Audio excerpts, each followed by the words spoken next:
जीवनविद्येचं हे जे तत्त्वज्ञान आहे, हे तत्त्वज्ञान जे आहे ना, हे एक सांप्रदायिकता नाही आहे. हे पहिलं लक्षात ठेवलं पाहिजे. याच्यामध्ये कुठल्याही तऱ्हेचा संप्रदाय म्हणा, सांप्रदायिकपणा म्हणा नाही आहे. या इथे Jeevanvidya is a knowledge of, is a faculty of knowledge, हे आपण लक्षात ठेवलं पाहिजे. जशा नॉलेजच्या म्हणजे ज्ञानाच्या निर्णया फॅकल्टीज आहेत, म्हणजे शाखा आहेत, त्याप्रमाणे जीवनविद्या ही एक फॅकल्टी ऑफ नॉलेज आहे. हे पहिलं आपण लक्षात ठेवलं पाहिजे. आता ही जी फॅकल्टी आहे ना, ती तुम्हाला कुठल्याही पुस्तकात मिळणार नाही. 64 कला आणि 16 विद्या, त्याच्यामध्ये कुठेही जीवनविद्या तुम्हाला सापडणार नाही. कारण जीवनविद्येचा विचारच लोकांनी केलेला नाही. जीवन जगणं ही एक कला आहे, जीवन जगणं हे एक शास्त्र आहे, जीवन जगणं ही एक विद्या आहे. याचा विचार कोणी केलेलाच नाही. आणि म्हणून हा जो जीवनविद्येने विचार केलेला आहे, त्याच्यामुळे जीवनविद्येचं हे जे शास्त्र आहे, कला आहे, विद्या आहे, ती एक वेगळी फॅकल्टी आहे. आणि या फॅकल्टीचं महत्त्व असं आहे की आपल्या जीवनाचा पाया ही जीवनविद्या आहे आणि आपल्या जीवनाचा कळस पण जीवनविद्याच आहे.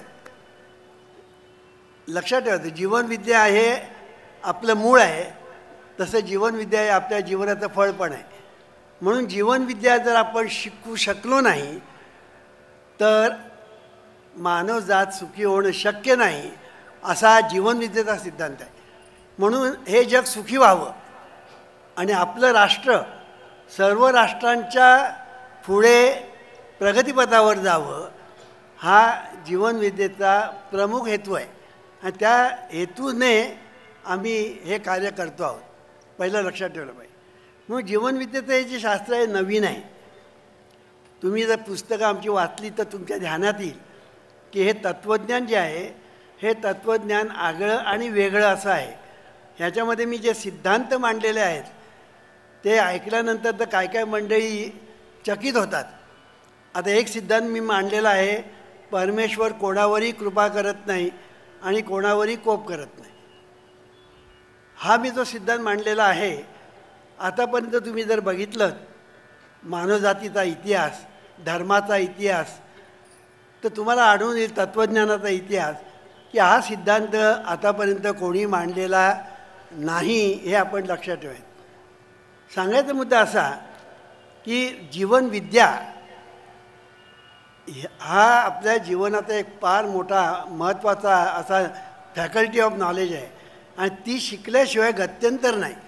आपल्याला जर आपलं व्यक्तिगत जीवन सुखी करायचं असेल, आपल्याला आपलं कुटुंब सुखी करायचं असेल, आपल्याला आपलं समाजाचं उत्कर्ष व्हावं वाटत असेल, आपल्याला आपल्या राष्ट्राचं उत्कर्ष आणि उन्नती व्हावी असं वाटत असेल आणि हे जग सुखी व्हावं असं वाटत असेल, तर जीवनविद्येला पर्याय नाही, हे आपण लक्षात ठेवलं पाहिजे. म्हणून जीवनविद्येचं हे जे शास्त्र आहे, सायन्स आहे, हे आपण लक्षात ठेवायचं. जीवनविद्या हे सायन्स आहे आणि सायन्स म्हटलं ना की त्यांचा निसर्ग नियमाशी संबंध येतो. निसर्ग नियम हा प्रत्येक सायन्सचा पाया आहे. निसर्ग नियम जर तुम्ही वगळले तर कुठलंही सायन्स तग धरू शकत नाही. म्हणून निसर्ग नियम हे प्रत्येक सायन्सचं पाया आहे. तसा जीवनविद्येचा पाया निसर्गाचे नियम आहे. म्हणून परमेश्वर कृपा करत नाही आणि कोप करत नाही, तर आपलं जीवन जे आहे हे निसर्गाचे नियम आणि आपण जे कर्म करतो त्याच्यावर ते अवलंबून आहे. म्हणजे निसर्गाचे नियम तर आहेतच, ते अबाधित आहेत, ते अक्षय आहेत आणि ते सत्ययुगापासून तर कलियुगापर्यंत ते निसर्गाचे नियम आहेत तसेच आहेत. आणि म्हणून निसर्गाचे नियम आहेतच, पण या निसर्गाच्या नियमांना अनुसरून आपण आपलं जीवन कसं जगायचं, आपण कर्म कसं करायचं, हे महत्त्वाचं आहे. कारण कर्म हे महत्त्वाचं आहे. संपूर्ण आपण जर जीवन पाहिलं, अगदी संचित, प्रारब्ध, क्रियमाण, पाप पुण्य, नियती, सुखदुःख, नशीब, हे सगळं जर आपण पाहिलं तर ह्याच्यामध्ये सर्व ठिकाणी तुम्हाला कर्म दिसेल. म्हणून कर्माला पर्याय नाही. म्हणून आपण जेव्हा कर्म करतो तेव्हा ते कर्म करताना सावध असलं पाहिजे. संसारी असावे सावध. टी व्हीवर तर माझी प्रवचनं झाली, 52 एपिसोड झाले मागल्या ह्याच्या वर्षात. त्याच्यामध्ये सदा सावध तो सदा सुखी ह्याच्यावर मी 52 एपिसोड केले होते. कोण बघत नसतील तर त्यांनी बघा. आणि तरुण पिढीने तर बघितलंच पाहिजे, कारण जीवनविद्या ही तरुणांसाठी आहे, म्हाताऱ्यांसाठी नाही. म्हणजे तुम्ही म्हणा मग म्हाताऱ्यांनी इथे येऊ नये का? यावं, कारण त्यांनाही शहाणपणाची गरज आहे. आणि ते शहाणपण त्यांना जर मिळालं तर ते पुढल्या पिढ्यांना पण देऊ शकतात. सांगायचा मुद्दा असा, आता शहाणपण मगाचपासून मी जे शब्द वापरतो आहे हे शहाणपण म्हणजे काय असा प्रश्न निर्माण होतो. What is wisdom? विस्डम हे फार महत्त्वाचं आहे. विस्डम म्हणजे किंगडम ऑफ हॅपीनेस, हे लक्षात ठेवायचं. म्हणून ज्या विस्डम शहाणपण ज्याला म्हणतात ते जर नसेल तर तुम्हाला सुखी करण्याचं सामर्थ्य ब्रह्मदेवाला पण नाही. ब्रह्मदेवसुद्धा तुम्हाला सुखी करू शकत नाही जर शहाणपण नसेल तर. म्हणून शहाणपण हे फार महत्त्वाचं आहे. मग शहाणपण कशाला म्हणतात हा महत्त्वाचा मुद्दा आहे. शहाणपण कशात आहे? आता मी जर इथे विचारलं सगळ्यांना, ए टू झेड सगळ्यांना विचारलं व शहाणपण नेमकं कशात आहे, तुम्ही मनातल्या मनात उत्तर द्या. मनातल्या मनात उत्तर द्या या प्रश्नाचं उत्तर. शहाणपण नेमकं कशात आहे, मनातल्या मनात उत्तर द्या. आता मी सांगतो ते तुमचं उत्तर बरोबर आहे का बघा. शहाणपण कशात आहे सांगू का? आपलं हित कशात आहे हे समजण्यात खरं शहाणपण आहे. आपलं हित कशात आहे जर तुम्हाला विचारलं, मला नाही वाटत सांगता येईल तुम्हाला, कारण ह्याचा विचारच कोणी केलेला नसतो. तुकाराम महाराजांनी एके ठिकाणी म्हटलं आहे, हित ते करावे देवाचे चिंतन करून या मन ए कवीत. पण हित म्हणजे कशात आहे कुठे सांगितलं? चिंतन करायचं म्हणजे काय करायचं कुठे सांगितलं? मन म्हणजे काय कुठे सांगितलं? एकविध करायचं म्हणजे काय सांगितलेलं नाही. त्याचं स्पष्टीकरण व्हायला पाहिजे. म्हणून तुकाराम महाराजांनी सिद्धांत सांगितला, तो सुंदर असा सिद्धांत सांगितला की देवाचं चिंतन केलं पाहिजे. आणि याबद्दल वाद नाही, त्याच्या माणसाचं हित आहे. पण देव कशाला म्हणतात आला प्रश्न. माझ्याकडे एक 60-65 वर्षाचा माणूस आला आणि मी त्यावेळेला दादरला राहत होतो 4थ्या माळ्यावर. आणि तो 4 मजले चढून वर आला. मला म्हणाला, वामनराव मला देवाचा साक्षात्कार करून व्हावा अशी इच्छा आहे आणि तुम्ही मला मार्गदर्शन करावं. मी म्हटलं ठीक आहे, तुम्हाला मी मार्गदर्शन करीन, पण प्रथम मला तुम्ही असं सांगा, देवाचा तुम्हाला साक्षात्कार पाहिजे म्हणजे देव म्हणजे कोण काय हे माहिती आहे का तुम्हाला? साक्षात्कार म्हणजे काय माहिती आहे का? साक्षात्कार होतो म्हणजे काय माहिती आहे का? त्यामुळे मी आता कधी विचारच केला नाही. आता बघा 60-65 वर्षाचा माणूस देवाचा साक्षात्कार व्हावा म्हणून येतो आणि त्याला देव म्हणजे माहीत नाही, साक्षात्कार म्हणजे माहीत नाही, साक्षात्कार होतो म्हणजे काय होतं ते माहीत नाही, कसा होतो ते माहीत नाही, काही माहिती नाही. ही गत बहुतेक लोकांची आहे, बहुतेक लोकांची गत आहे. ह्याचं कारण का की संतांची जी वचनं आहेत त्या संतांच्या वचनामध्ये जे गुपित आहे, कळलं की नाही, ते गुपित जोपर्यंत समजत नाही तोपर्यंत संतांची वचनं आपण पाठ केली ना, पाठ करणं चांगलंच त्याबद्दल वाद नाही, पण पाठ केली पण त्याच्या पाठीमागे जर अर्थ, त्याचा भावार्थ, त्याचा परमार्थ, त्याचा गुह्यार्थ जर आपल्याला समजला नाही, लक्षात आलं नाही, तर पाठांतराने वाचा शुद्ध होईल पण मन शुद्ध होणार नाही. म्हणून ह्याच्यासाठी आपल्याला प्रत्येक शब्दाचा सुद्धा अर्थ कळायला पाहिजे की बाबा देव म्हणजे काय. मी तर असं म्हणेन की देवाचं महत्त्व किती आहे आपल्या जीवनामध्ये. देव म्हणजे आपल्या जीवनाचा पाया आहे आणि देव म्हणजे आपल्या जीवनाचा कळस आहे. म्हणजे पाया आणि कळस देवच आहे. देव आपलं मूळ आहे. आणि देव आपल्या जीवनाचं फळ आहे, एवढं देवाचं महत्त्व आहे आपल्याला. पण आज देव आहे का म्हणून लोक आम्हाला विचारतात. आहे तर कशावरून आहे म्हणून म्हणतात, तुम्ही आम्हाला सिद्ध करून दाखवा वगैरे म्हणतात. म्हणजे देव आहे का इथपासून सुरुवात. सांगायचा मुद्दा असा की देव आहे हे सिद्ध करायला फार डोकं खाजवावं लागत नाही, फार डोकं खाजवावं लागत नाही. अरे तू आहेस ना, तूच देव आहेस. अहो संतांनी सांगितलं आहे, हे काय मी माझ्या पदार्थ सांगत नाही. जे जे भेटे भूत ते ते जाणीजे भगवंत, हा भक्तियोग निश्चित जाण माझा म्हणून सांगितलेलं आहे. की जे काही आपल्या डोळ्यासमोर आधी एवढे लोक दिसत आहेत ही देवाचीच रूपं आहेत. अनंत रूपे अनंत वेशे देखिले त्यासी, बाप रखुमा देवी वरू खूण बाळली ऐसी. देखिला देखिला माये देवाचा देव, फिटला संदेह निमाले दुजेपण. बघा शब्द काय वापरलेले आहेत की दुजेपण निमालं. जेव्हा देवाचा साक्षात्कार झाला तेव्हा निमाले दुजेपण, आणि दुजेपण जेव्हा निमतं तेव्हा देवाचा साक्षात्कार होतो.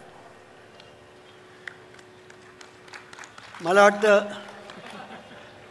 ट्यूब सगळ्यांची पेटली असेल असं मला वाटत नाही. गंमत अशी आहे की देवाचा साक्षात्कार होण्यासाठी दुजेपण जावं लागतं, आणि या दुजेपणावर संतांनी नेहमी आघात केलेला आहे, हल्ला केलेला आहे. विष्णुमय जग वैष्णवांचा धर्म, भेदाभेद भ्रम अमंगळ. ऐकाजी तुम्ही भक्त भागवत, कराल ते हित सत्य करा. हित शब्द आला. कोणाही भूताचा न घडो मत्सर, वर्म सर्वेश्वर पूजनाचे. तुका म्हणे एका देहाचे अवयव, सुखदुःख जीवभोग पावे. काय सुंदर. म्हणजे कोणाही भूताचा न घडो मत्सर, इथे दुजेपणा येतो. दुजेपणा आला की मत्सर द्वेष हे सगळं आलं, आणि ऐक्य आलं ना की तिकडे प्रेम शांती सुख समृद्धी यश हे सर्व येतं. म्हणून ऐक्य पाहिजे का दुजेपणा पाहिजे तू ठरव, म्हणून तूच आहेस तुझ्या जीवनाचा शिल्पकार. थोडक्यात हे जे शहाणपण आहे ते नेमकं कशात आहे असा ज्या प्रश्न येतो, ते आपलं हित कशात आहे हे जर माणसाला समजेल ना. समजत नाही, मगाशी म्हटलं समजत नाही. तरुणांना समजतं. तरुणांना असं वाटतं की हित म्हणजे काय, मजा करा. अरे कॉलेजमध्ये जायचं म्हणजे काय, शिकायला जाते मजा करायला जायचं, हा समज अनेक लोकांचा आहे. कळलं की नाही. बिचारे आईबाप हाडाची काढं करतात, डोनेशन फी भरतात, कर्ज काढतात, मुलांना कॉलेजमध्ये घालतात. त्यांना असं वाटतं आपला बाब्या शिकेल, मग बाब्या शिकतो प्रेम करायला. बरं प्रेम करतो ते करतो, पण प्रेम कशाशी खातात हे याला ठाऊक नाही. मी एक विचारलं काही तरुणांना, अरे तुम्ही लोक प्रेम करताना प्रेम म्हणजे काय सांगावं. काय म्हणणं मला माहीत नाही म्हणते. मग तुम्ही प्रेम कसलं करता डोंबलाचं. ते प्रेमच नसतं, ते फक्त आकर्षण असतं. आकर्षणाला प्रेम म्हणतात. डोळ्याला डोळा भिडला झालं प्रेम. अरे काय ह्याला काय प्रेम म्हणतात. आणि कोणीही मुलगी कोणाच्याही प्रेमात पडते, कोणीही मुलगा कुठल्याही मुलीच्या प्रेमात पडतो. मग शेवटी ते लग्न जेमतेम होतं की नाही हा प्रश्न. शेवटी बिचारे लग्न झालं तर 2 वर्ष नाही 2 महिन्यातच घटस्फोट. असे आमच्याकडे उदाहरण आहे. 2 महिन्यात घटस्फोट. हे मी काय सांगतो आहे, अरे प्रेम प्रेम म्हणजे काय तुम्हाला माहिती आहे का. प्रेम म्हणजे काय. मग जीवनविद्या ते पण शिकवतं. कळलं की नाही. जीवनविद्या, कारण जीवनविद्या आहे. जीवनविद्या याचा अर्थ काय, जीवन स्पर्शी, सगळ्या जीवनाला स्पर्श करणारी विद्या ती जीवनविद्या. म्हणून जीवनविद्येने काहीच सोडलेलं नाही, अगदी राजकारणापासून तर शिक्षण कारणापर्यंत काही सोडलेलं नाही. पण सांगायचा मुद्दा असा की ह्या मुलांना प्रेम म्हणजे काय माहिती नाही. मग मला विचारलं तरुणाने, मग आम्हाला तुम्ही सांगा प्रेम म्हणजे काय. म्हटलं सांगतो. प्रेम म्हणजे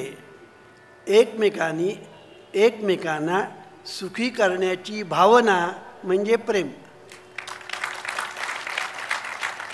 आणि या भावनेची जोपासना म्हणजे देवाची उपासना. बघा, लक्षात घ्या, एकमेकांना सुखी करण्याचा भावना म्हणजे प्रेम, आणि या भावनेची जोपासना म्हणजे देवाची उपासना. आता मला सांगा, हा जो सिद्धांत आहे हा प्रेम फक्त तरुणीपुरतं मर्यादित नाही.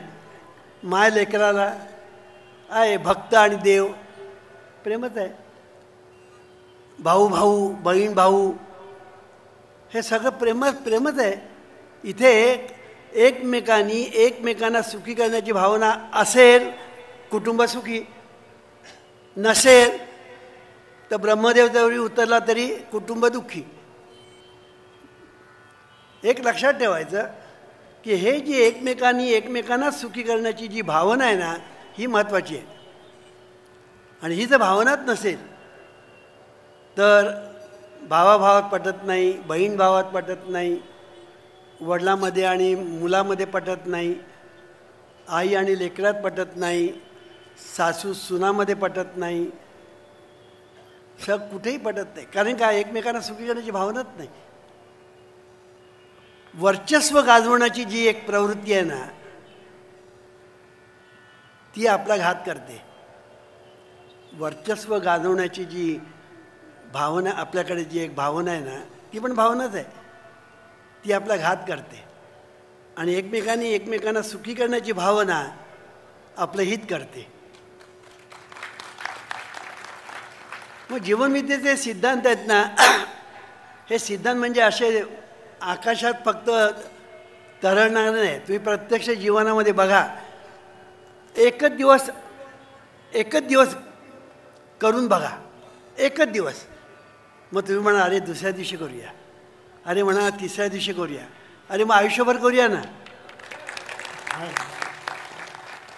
ते म्हटलं आहे तुका नामदेव महाराजांनी, पंढरपूरला एक वेळ जाय असं त्यांनी म्हटलेलं आहे. हां, सुखा लागी करीसी तळमळ तरी पंढरीसी जाय एक वेळ असं म्हटलेलं आहे. तसं मी सांगतो, तुम्ही एकच दिवस असं ठरवा, आज सकाळी उठल्यापासून रात्री झोपेपर्यंत माझ्या घरातल्या मंडळींना मी सुखी करण्याचा प्रयत्न करीन, आणि काय होतं ते पहा. म्हणून मी नेहमी सांगतो, जीवन ही लॅबॉरेटरी आहे. जीवन आपली आहे ना, ही लॅबॉरेटरी आहे. आणि लॅबॉरेटरीमध्ये आमचे सिद्धांत आहेत ना, त्याचे प्रयोग करून बघा ना.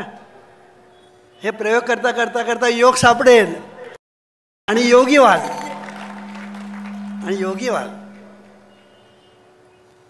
मी काय सांगतो ते नीट लक्षात घ्या. म्हणून हे जे सुख आपण ज्याला म्हणतो ना, या सुखासाठी आपली सगळी धडपड चाललेली आहे. आपलं हित कशामध्ये आहे? लोकांना असं वाटतं आपलं हित सुख शोधण्यात आहे. मग सुखासाठी काय केलं पाहिजे? पैसा मिळवला पाहिजे. मग पैसा मिळवण्यासाठी काय केलं पाहिजे? काही केलं पाहिजे.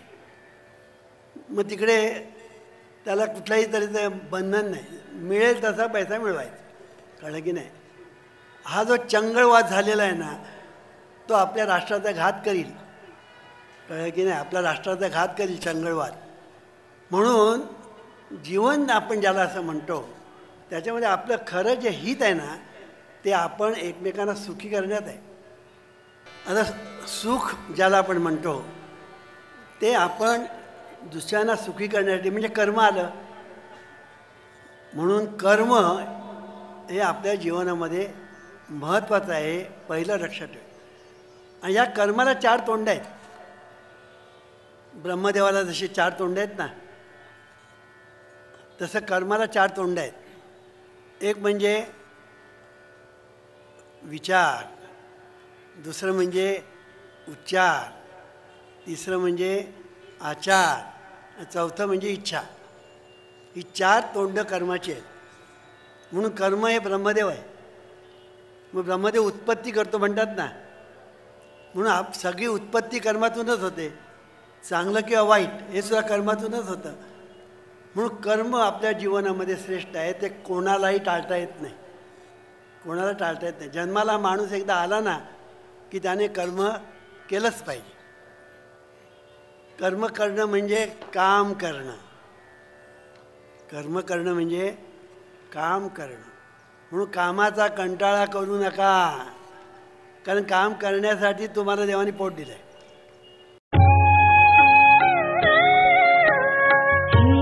ईश्वरा सर्वांना चांगली बुद्धी दे, आरोग्य दे, सर्वांना सुखात आनंदात ऐश्वर्यात ठेव. सर्वांचं भलं कर, कल्याण कर, रक्षण कर, आणि तुझे गोड नाम मुखात खंड राहू दे. ईश्वरा सर्वांना चांगली बुद्धी दे, आरोग्य दे, सर्वांना सुखात आनंदात ऐश्वर्यात